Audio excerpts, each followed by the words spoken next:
Salam Sobat Budaya. Terselip pada suatu tempat, pada suatu cekungan, di sela-sela tanah pegunungan, di kaki utara Gunung Melirang, kita menjumpai Candi Kesiman Tengah. Candi Kesiman Tengah boleh kita katakan sebuah candi yang sangat indah yang terdapat di Jawa Timur. Keindahan ini masih menyisakan bekas-bekasnya yang hingga kini masih dapat kita lihat. Candi ini tidak banyak dikunjungi orang karena letaknya yang begitu terasing, seperti yang saya katakan tadi, di tengah suatu persawahan, pada suatu cekungan di sela-sela daerah pegunungan di kaki Gunung Melirang Utara ini. Saya sekarang berada di sudut timur laut candi tersebut. Dan candi ini dinamakan sekali lagi Candi Kesiman Tengah. Apabila kita runut kata Kesiman tadi, maka kita akan berjumpa dengan kata Sima, Simo, suatu daerah perdikan atau daerah bebas pajak, yang biasanya ada dan banyak sekali kita jumpai di prasasti pada zaman Empu Sindok antara tahun 929 hingga 948. Pada masa pemerintahannya memang Empu Sindok beberapa kali kita jumpai dalam prasasti membebaskan satu daerah untuk jadi Simo atau daerah perdikan, sekaligus mendirikan bangunan suci. Beberapa ahli di antaranya pernah menduga bahwa ini adalah salah satu bangunan zaman Empu Sindok tersebut. Terdiri dari batu andesit seluruhnya, tak seperti candi-candi yang terdapat di sekitar Mojokerto. Candi ini tampak begitu kokoh. Walaupun hingga sekarang kita dapat melihat hanya tinggal batur dan kakinya saja. Kendati demikian, keindahannya masih tampak. Di sini dapat kita lihat dari beberapa relief yang ada di sini. Terdapat relief raksasa pada sudut-sudut candi, sekaligus beberapa binatang seperti kelinci ataupun anjing distilir demikian rupa, yang pada masa lampau tentunya candi ini menampilkan suatu pamor yang sangat indah di hadapan rakyatnya. Kini daerah ini begitu sepi.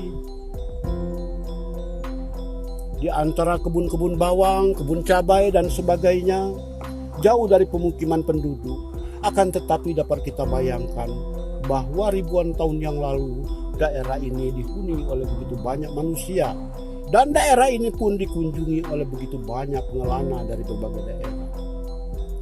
Salah satu relief yang mengundang kekaguman, kendati masih kita lihat sisa-sisanya, adalah satu relief yang tiada duanya dimanapun kita berjumpa candi, yaitu relief Kurmawatara atau Tirta Mentana. Kurmawatara sebagaimana kita ketahui adalah penjelmaan Wisnu yang kedua dalam rangka menyelamatkan Kahyangan. Diceritakan bahwa Kahyangan pada waktu itu terancam musnah karena para dewa tidak dikaruniai umur panjang oleh sang pemilik dunia pada waktu itu, sehingga para dewa pun mencoba mencari jalan dengan cara mengambil Tirta Amerta yang tenggelam di lautan di Sera Segara. Dalam kesempatan mencari Tirta Amerta tersebutlah Wisnu berubah menjadi kura-kura raksasa, dibantu oleh Dewa Wasuki. Kura-kura raksasa tersebut menggendong Gunung Mandara, gunung yang tertinggi di Kahyangan, dan Dewa Wasuki membelit gunung tersebut. Para dewa memegang kepala dan ekor dari Dewa Wasuki dan memutar gunung tersebut.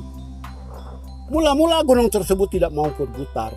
Akhirnya para Daitya pun dikerahkan, dewa yang jahat di Kahyangan dikerahkan untuk membantu, sehingga gunung tersebut pelan-pelan dapat berputar dan makin lama makin lancar.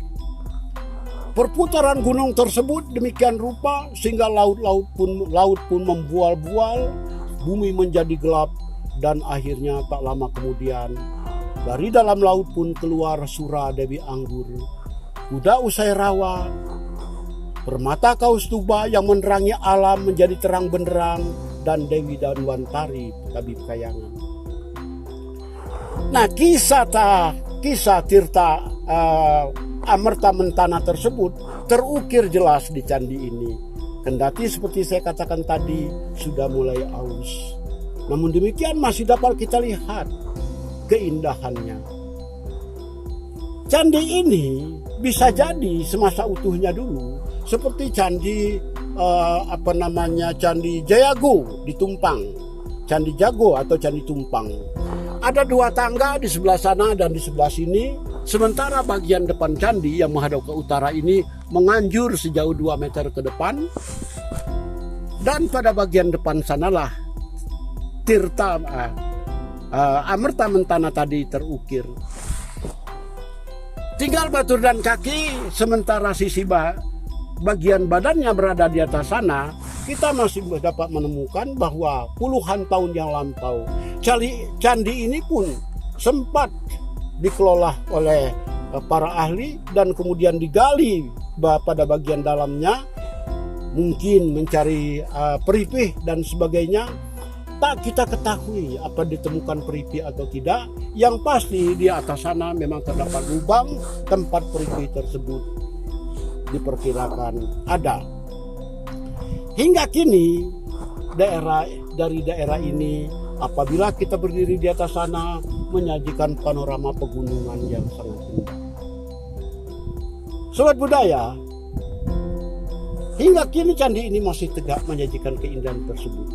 Sayang sekali lokasinya yang begitu jauh, namun dari pemukiman, dari kota, dan dari tempat-tempat lain, serta dari candi-candi yang lain, menyebabkan candi ini banyak sekali tidak dikenal oleh masyarakat. Namun demikian, candi adalah candi. Ia adalah peninggalan masa lampau, peninggalan jayanya negeri ini di masa lalu, yang pantas untuk kita lestarikan bersama. Sobat budaya, pada bagian inilah terdapat badan candi Kesiman. Dari atas ini kita dapat melihat panorama di sekitar tempat ini, di sekitar lembah tempat berdirinya candi ini. Begitu indah, di mana air mengalir, beberapa sungai kecil mengalir di sini.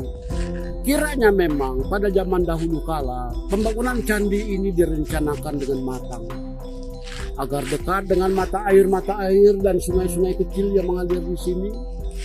Dan kemudian juga kita melihat bahwa batu-batu di sini diasah sedemikian rupa, dibentuk sedemikian rupa, pertanda bahwa pembangunan candi ini pun direncanakan dan dikerjakan dengan sepenuh hati oleh orang-orang zaman dahulu.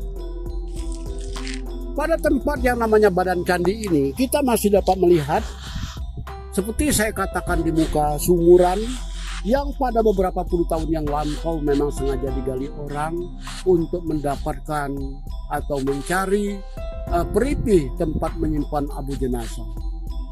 Lubang pada badan candi ini sedalam kira-kira 2,5 meteran. Sementara candi ini sendiri, tempat saya berduduk ini, adalah 4 meter dari di atas tanah. Lubangnya terdapat 2 di badan candi, dan kemudian di serambi sana terdapat juga lubang.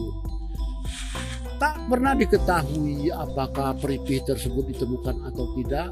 Yang pasti bekas-bekasnya masih dapat kita lihat hingga kini. Sayangnya candi ini pun tak ada satupun prasasti ataupun keterangan yang dapat menjelaskan candi ini. Yang dapat menjelaskan candi ini hanyalah relief-relief yang indah dan masih tertinggal di kaki candi seperti yang kita lihat saat ini. Sobat budaya, Candi Kesiman tetap berdiri, tetap tegak menanti uluran tangan kita untuk memeliharanya. Mencintai bangunan peninggalan nenek moyang kita masa lampau dan melestarikannya adalah tugas kita semua sebagai anak bangsa Indonesia. Terima kasih.